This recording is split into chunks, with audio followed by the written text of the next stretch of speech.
On est dans le cas de ce qu'on appellerait une pyramide de Ponzi au niveau démographique. Dans les années 1800, on était autour d'1 milliard d'habitants. Aujourd'hui, on extrapole une évolution en 2050 autour de 10 milliards. Il faut une régulation voulue plutôt qu'une régulation subie.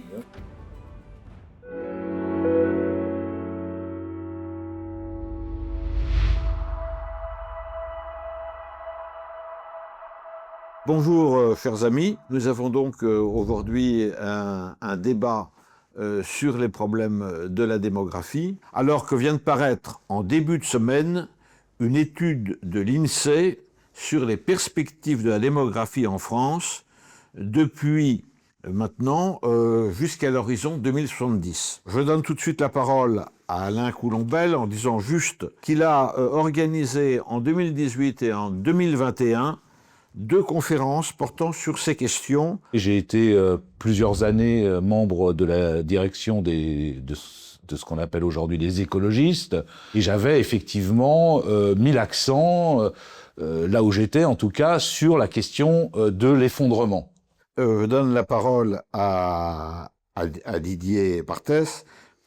J'indiquerai qu'il est porte-parole de Démographie Responsable. Je suis un militant écologiste qui va axer l'essentiel de son militantisme sur la question démographique. Je pense que c'est une question absolument centrale pour la protection de notre biosphère.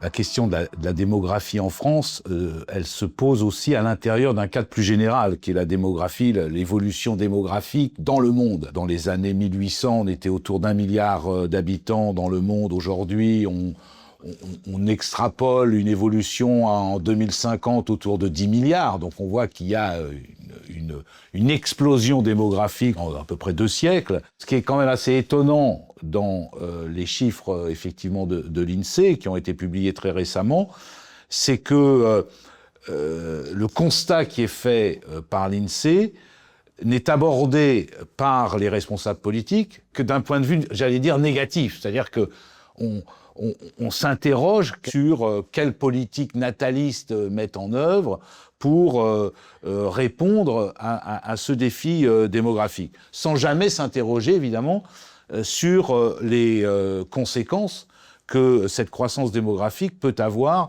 sur les écosystèmes, mais aussi sur les équilibres politiques. Et la variable démographique est une des variables qui, pas la seule bien entendu, mais qui a probablement une incidence sur l'augmentation des tensions géopolitiques dans le monde.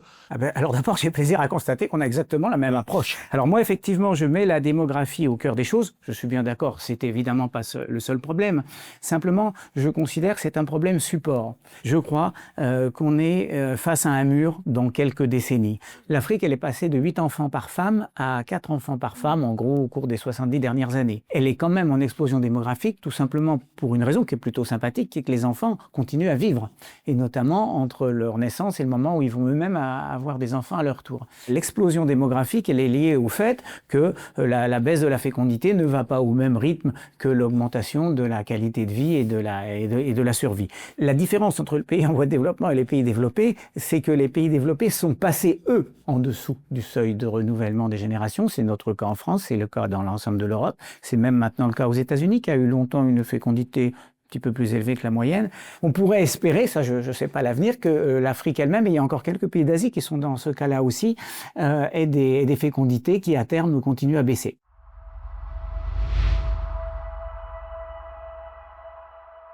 La position que j'ai en tant qu'écologiste n'est pas la position partagée par l'ensemble du mouvement écologiste dont je fais partie. Chez les écologistes, en tout cas partidaires, la question démographique n'est presque jamais abordée. C'est un impensé quelque part de notre mouvement. Évoquer la question de la démographie sous l'angle de la critique des politiques natalistes, c'est évoquer le sujet de manière un peu eugéniste. On cherche à sélectionner, on cherche mais qui aura le droit, quels sont les critères. Ça pose des problèmes de nature politique et sociaux qu'il faut aussi essayer d'aborder quand effectivement on évoque la question démographique, quoi. Là aussi, absolument d'accord. C'est exactement ce qui se passe. On est passé effectivement d'un tabou à petit, moins de tabou et plus une inquiétude. Et on le voit notamment avec la dernière étude de l'INSEE et son relais par les médias et les différents mouvements politiques, à une inquiétude sur la baisse de la fécondité. Et certains pensent même que le monde est en pleine décroissance démographique.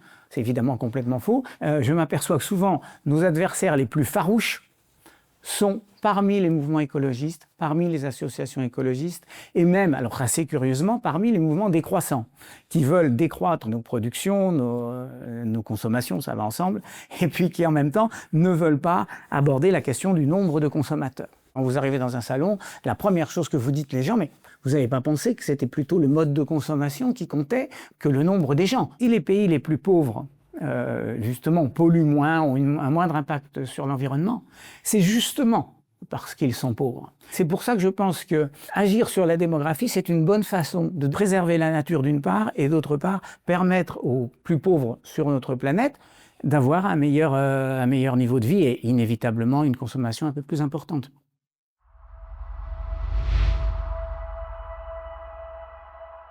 En ce qui concerne la France, on nous dit, mais c'est bien gentil, mais si on est moins nombreux, qui va payer nos retraites? Il va y avoir un vieillissement de la population. Alors, quelles sont les solutions que vous apportez? En France, et généralement dans les pays où les politiques libérales restent dominantes, la question est abordée à travers le prisme du financement.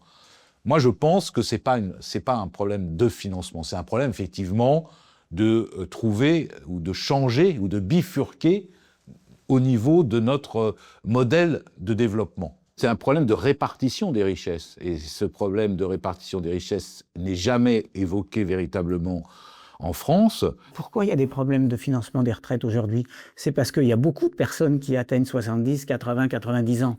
Et pourquoi il y a beaucoup de personnes qui atteignent cet âge-là? C'est parce qu'il y a 60, 70, 90 ans, il y a eu énormément de naissances. C'est-à-dire que si vous faites beaucoup de naissances aujourd'hui pour combler les retraites, vous aurez demain un problème de retraite encore plus important. On est dans le cas de ce qu'on appellerait une pyramide de Ponzi au niveau non pas financier mais au niveau démographique. C'est-à-dire qu'on base l'équilibre de nos sociétés sur le fait que la génération N soit supérieure à la génération N-1. On est 8 milliards, donc il faut qu'on soit 16 milliards. Quand on sera à 16 milliards, il faudra qu'on soit 32. Bon, je schématise un petit peu, je caricature, mais on voit bien que quand même, il y a quelque part un problème de fond.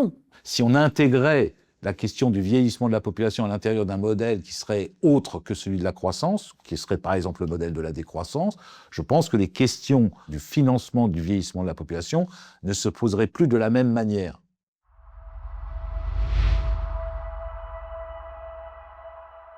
La décroissance, c'est pas la décroissance générale. Il s'agit de démanteler un certain nombre de secteurs d'activité qui sont les plus péjorants par rapport aux limites planétaires et au contraire faire croître ou en tout cas améliorer l'activité dans certains autres secteurs qui, eux, sont nécessaires, par exemple, à la production de biens communs, de services publics, etc. C'est aussi de défendre une politique de désobriété en général pour éviter effectivement de se coltiner le mur des limites planétaires. Donc si on combine la sobriété et la question du vieillissement de la population, on voit bien que on peut régler un certain nombre de ces difficultés actuelles en ayant un modèle beaucoup plus sobre, par exemple, en consommation de ressources, etc. Peut-être il faudra un ensemble de ces solutions, mais en tout cas, la pire des solutions, à mon avis, serait de relancer la fécondité. On sera plus nombreux, on aura exactement les problèmes à une échelle plus importante et, encore une fois, je tiens à cette idée-là, la biosphère sera toujours plus abîmée.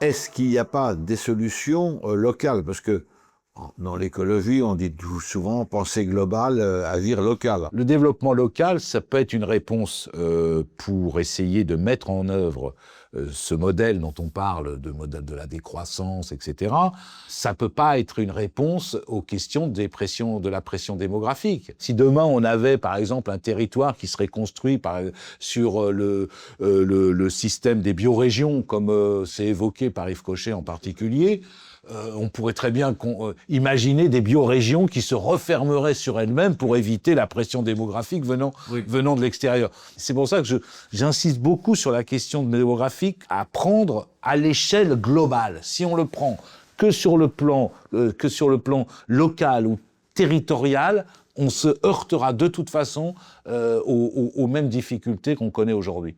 Oui, il n'y a pas d'opposition entre le développement d'une certaine autarcie et des actions internationales. Il y avait un monsieur en France qui avait une immense aura dans le milieu écolo, c'était Pierre Rabhi. Et il avait une ferme avec quelques hectares sur lesquels il faisait ses expériences, il faisait vivre un certain nombre de gens.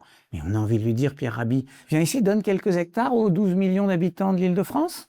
C'est tout simplement pas possible. Alors cette attitude qui consiste à tout mettre sur la façon de bien se comporter et d'être autarcique en matière alimentaire notamment, regardez comme je fais moi, ça n'a rime à rien puisque ce n'est matériellement pas possible. L'autarcie concrète, elle n'est pas possible.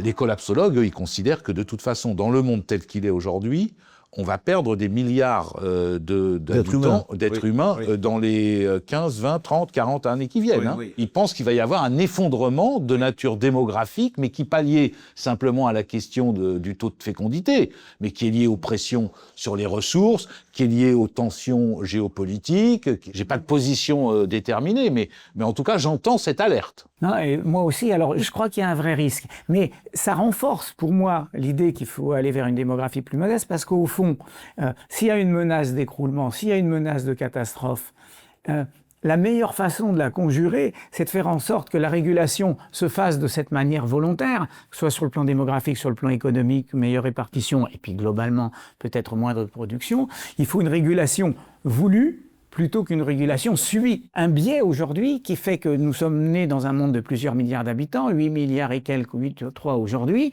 et ça nous semble la référence culturelle naturelle. Non, c'est un pic. Par rapport à ce que tu dis, entre ce qu'on appelle la grande accélération à partir du début de la révolution industrielle, mais même un peu après. Pour la grande accélération, c'est 1950 en gros. Oui, puisqu'elle est mondiale. Voilà, et l'exponentielle démographique. Il y a un lien entre les deux. Ah ben bien sûr. Alors elle va se calmer d'ailleurs, l'exponentielle. Je suis le premier à l'admettre, ça va se calmer. On va pas être 100 milliards, ça de toute façon. Simplement, il faut que ça se calme dans de bonnes conditions et pas par des souffrances extrêmes. Souvent, ce militantisme-là est vu comme un anti-humanisme. Et pour moi, c'est exactement le contraire. C'est permettre d'éviter les souffrances. La nature d'une part, ça j'y tiens aussi, mais également les souffrances. Éviter que nous allions vers des catastrophes. Et de ce point de vue-là, l'antinatalisme, c'est pas que je suis contre les enfants, au contraire, mais le fait de ne pas être favorable à une croissance démographique immense, c'est au contraire, à mon avis, aller vers un certain humanisme.